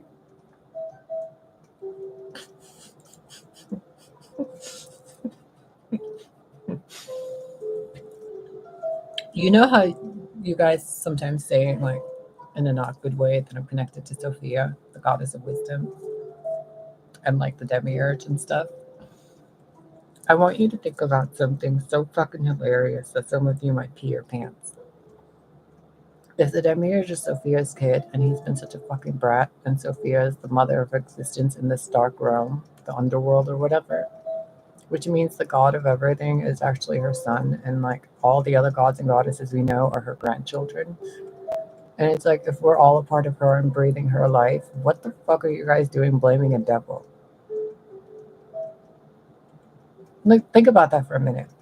We're literally in a world created by the mother of God's child, who is a blind god who doesn't see things the way you guys see them, and created a system as near perfect or complete or whatever as the upper realms, to the best of its abilities. And people have been sitting here for thousands of years blaming each other and that thing for creating the life that they're living and the air that they're breathing, which is from that thing's mother. And then there's a whole other reality on the other side of that, which is like the utopia, peace, and everything else that the demiurge tried to replicate here. And it's like, even here, people don't want to get along. There, they get along and they don't even acknowledge people here as getting along. And it's like, here, they want to be more like them, but in order to be more like them, they got to be more compassionate. But then they feel like they're being, what's the word when somebody's so like arrogant and cocky and prideful to where they feel like, I can't accept that. I can't take that. I can't say thank you to that. But it's like common sense. Like, you're not, too good for common sense. Everybody wants to be good. Everybody wants peace in their world. Everybody wants the same thing. So if you just take the blame off of a devil or a god or an external and really look at the bigger picture of it all, the yin and yang itself, stop blaming either side of whatever, and just kind of look at it like a mother looking at a toy its child made. And you're like, what the fuck did this child make? This is insanity. I can't even, but the kid's sitting there looking at you like, are you going to break that kid's toy and tell him it's evil? No, the kid's blind and doesn't know what it's doing. Where's your compassion? Do you see how many ways I can spin this for you? And like, and the answer is still the same. Are you compassionate? Even my YouTube channel, what is the thing in the about section that, what does it say? This is the part of you that keeps you kind. Compassion. The entire Gnostic story of Sophia and the demiurge is to teach compassion, brah. What would the mother do with that child? It wouldn't dump it in water and hide it.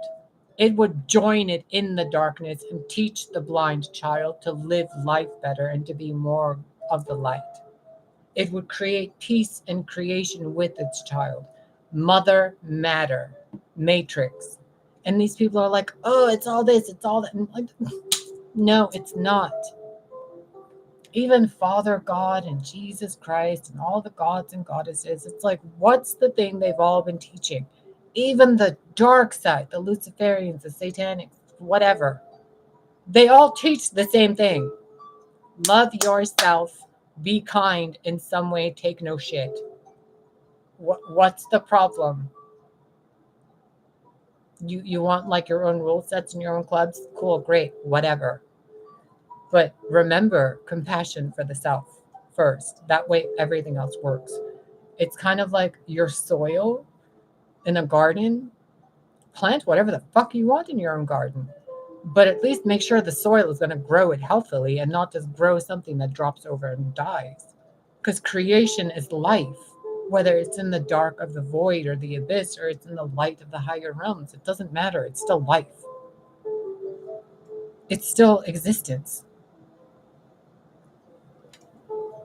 Girl, some of these men in this world have been so conditioned that they think showing any kind of sincerity, nourishing, comfort, tenderness, gentleness, they think it's wrong. They think softness and femininity is wrong. What they don't understand is that in the dictionary, in your genetic books, in everything that's written about humanity, it says testosterone, manhood, kinghood, etc. The male side is the one that's nourishing with the seed, the nutrients in the seed. It's the one that provides, shelters, protects, is tender, the kind father, the wise and peaceful king, the one who sets the land and builds the foundations, and then the feminine energy comes and brings in the life. Adam and Eve, Sophia and the breath of life into the, Adam, the vessel made out of mud. Who made the vessel? The father made the vessel. The mother breathed the air into it. The masculine creates all of it. You can't create a house if you have no tenderness in you. Because you have to be tender enough to know that when your wife is in the shower, she might need a handle to hold on to. You're not going to put like cold tiles in the kitchen, if you're a good husband, because you're going to know eventually water might spill on those tiles and your wife might slip. So you're going to build the tiles around the sink differently, aren't you? You would if you had femininity and tenderness in you to be a better husband, better man, better father, because you need that tenderness and compassion that you were denied as a child, as a son, as a father, as a husband. You need to maintain that within you. It doesn't matter if you wear whatever, dress like whatever. You have to remember, masculinity and manhood doesn't mean, no, that's stoicism. Manhood is tenderness, it's kindness, it's safety, it's holding things, it's nurturing things, it's bringing home food, it's, bringing peace of mind, it's bringing peace. It's not something else. Strength is universal. Confidence is universal. Pride, arrogance, ego, chivalry, machoism. Women can do that stuff too. So men really need to kind of allow themselves to be more their own girlfriends. Don't wait for your girlfriend to girlfriend you, because it puts a lot of burden on her. Girlfriend yourself too. That way you can think more like a woman, which is a part of your brain, the right side of your brain. You can use that more because you need to, so that you can be a better husband, a better father. Hence why some fathers play with their kids in tutus and dollhouses, and others tell them to go, do better in grades, because fuck off. Like, what kind of, role model are you going to be? What kind of ancestor are you going to be? At least be kind. At least be a different example of masculinity. And for women, girls, babies, you do not need to be the baddest bitch in the house, man. You just don't need to. Cockiness, arrogance, bitchiness, fakeness, magical prowess and shit like that, or money, or how big your spirit dick is. It doesn't matter. It doesn't matter. Because the men don't really want another man with tits. They don't want their wife to be more manly than them. They don't want a a maiden wearing a penguin suit and going and working at a law firm and then coming home and being the perfect mother for the child. It's like, no, you're expecting too much. You have to balance the masculine and feminine out. You have to remember you're not from two different planets. It's not Venus and Mars. You're on Mother Earth. You are made of that soil. You are breathing in and out the air of a mother goddess. That being is also connected to a father creation, a father of creation, which is also within a universal construct, a universal casing. And that universal casing is infinity and variations of multidimensionality. And that is you right here, right now, deciding what to do with your emotions, your thoughts, and your actions. You cannot expect them to do it for you. If you're a man, you have to think more like a woman. If you're a woman, think more like a man, but not the men we've known, the men you want to see. That way, when the men are looking at you and you're dating, it doesn't matter your gender or any of that stuff. I'm speaking about your perception of male and female, not your genitals. Your perception of father and mother, your perception of sister and brother, your perception of man and woman. Because you're affecting your children genetically, whether you realize it or not. Men and women must switch a little bit and then join again. Because you can't, even the Vikings knew how to hold their wife because they had that sensuality within them of knowing how to be held. They were aware of their tactile senses. They were sensual in some way. The indigenous people, the Indians and the Vedas and all these old belief systems of Tantra, they adored the form internally and externally. It doesn't matter what your genitals are. There's love to be felt. And if you allow yourself to be a little more of what you already are, but on the other side, you can find that balance. That's, Rebecca, that's why chivalry is missing. Because the men don't comprehend that, like, to do those things for women anymore. Like to hold the door open, to pull the seat in, to, fold the clothes nicely after laundry, if they even do laundry for their families. To cook dinner and to, organize the plate properly, to cut the onions in a certain way because your wife likes them that way or your husband likes them that way. The simple things, if there's a puddle on the floor, and your partner's not seeing it, pull them over. Don't let them walk through that puddle. If they're hungry and they're not saying anything, go buy them something. Go get them a snack. If you're outside somewhere and you see something that reminds you of your partner or a friend, pick it up for them, give it to them. It'll brighten their day. Oh my goodness, these young kids, man. It's like if you guys could only just all of you sit down and watch The Last Unicorn and remember good stuff, like watch Lord of the Rings, remember the knights and the elves and the regalness and the nobility and all that stuff. It's all still there. It's just all behind compassion. If you can't feel a compassion for yourself, it's like a vibrational gateway that won't let you pass until you feel that compassion for yourself. Once you feel that compassion, you're never going to let a woman with a baby in her hand and a grocery bag in the other one try to reach for a door in front of you. You'll go and hold that door open for her or him. If you see someone crying, you're not going to avoid asking them, hey, are you okay or not? You're going to go and ask them because you're going to care. If you see someone suffering and you have some way to help, you're going to help them because that's what good people do. But you can't notice those patterns most of the time. Most people don't notice them because they're stuck behind a wall of compassion. And then they're like, oh, it's energy blockages. It's this, it's that. No, it's a lack of compassion preventing people from seeing what's right there.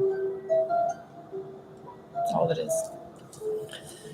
Now I'm going to go for real, since I've been saying I'm going to go since 44 minutes. And apparently my spirit guides and higher selves enjoy toying with me like this.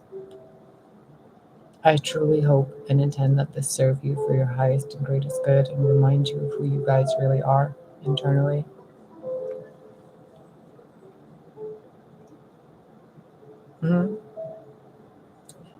They just don't notice or realize the little things they can do to help. It's because they don't spend enough time thinking that they can. Because of the example I gave you earlier with the cell phones. Like, they have a cell phone, they don't think about the people with the beepers anymore. It's not their problem. But if they lose that thing, then they're going to have to go back and try to figure out how to communicate without a cell phone. And it's just a whole thing. And I'm telling you, if you can just skip the semantics and just go right to compassion for the self, the rest of this will all fall into place, I promise. Just take a few minutes each day, not just once. Take a few minutes each day and do this internal compassion thing. And look up the power of now and the body keeps the score.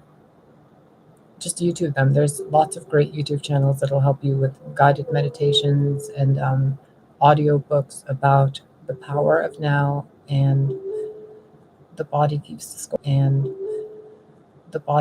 score. Give yourself a few days just listening to those videos, trying those things out. And whatever you do, increase your water intake. No matter what you think you're consuming, consume a little more water. I know I have to.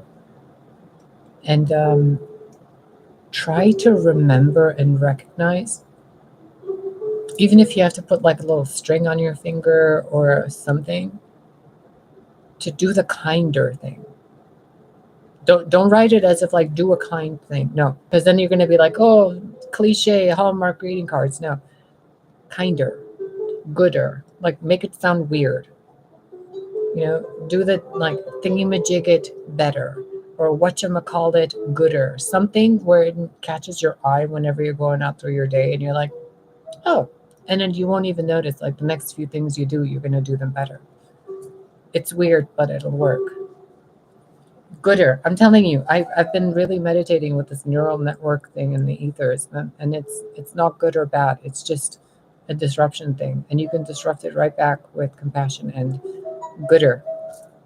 It's so simple. I'm telling you, it's so simple. Try it, please. And then, you don't even have to tell me if it works or not, because I know it will. Just compassion and weird it out. Even internally, those of you who don't dance, there's that inhibition, right? That inhibition is the same vibrational thing that connects to, eventually, after multiple different layers, to the lack of compassion towards the self. I'm not getting into that right now. We can do another video about that later. Oh my goodness. So many words.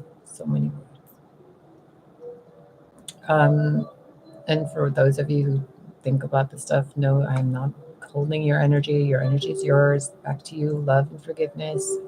All is well. Have a wonderful night. Thank you for clicking buttons, doing whatever. I'm not monetized. I'm never going to make shorts videos to be monetized. I don't care. If you guys want to send anything, messages, emails, it's in the description. I only have Venmo, PayPal, and Instagram, but I'm never even on there. Like, it's private. I don't go on there anymore. I think I went on there a day ago. And Rebecca sent me a birthday thing, which I will post at some point on it's beautiful. If you want me to post it, I will post it. But I'm not going to post it without you telling me to post it. It was a birthday picture. It was lovely. Thank you. Not a picture of her. A picture of the last unicorn. It was lovely. A lovely drawn picture. So yeah, have a nice day. I love it. I'm gonna download it, or click the button that downloads it, and then put it on my desktop. And you put such a smile on my face when I saw it. I can't even describe it. So thank you. Like, that day when I saw it, I was just like, ugh, I hadn't even. I was just whatever. And then I saw it, and I'm like, oh, someone thought of me. I was like, oh, I exist. I was feeling like such a ghost. It wasn't even funny. So thank you. And Aza, thank you again for the gift you sent. It saved my butt yet again. You are like right, I don't even know, but thank you. I love stuff like that, Rebecca. I love it. If you ever draw any more things, please show me. Like, I love stuff like that. There was a website I had with forums. I don't remember any of the information anymore. If I can find it, I will reopen it or I will make a new one. And we can like make a little community post of stuff you guys create. And we can just post it all on there for people to share and to look at. So, because I don't want to just hold it all like for myself. So many beautiful things. Like previously, when one of the other subscribers had sent me the little house, it was so cute. Like, great, you guys. Anyway, I'm gonna go. You guys have a blessed day. Enjoy yourselves and all that good stuff. And I'll be back tomorrow, I think.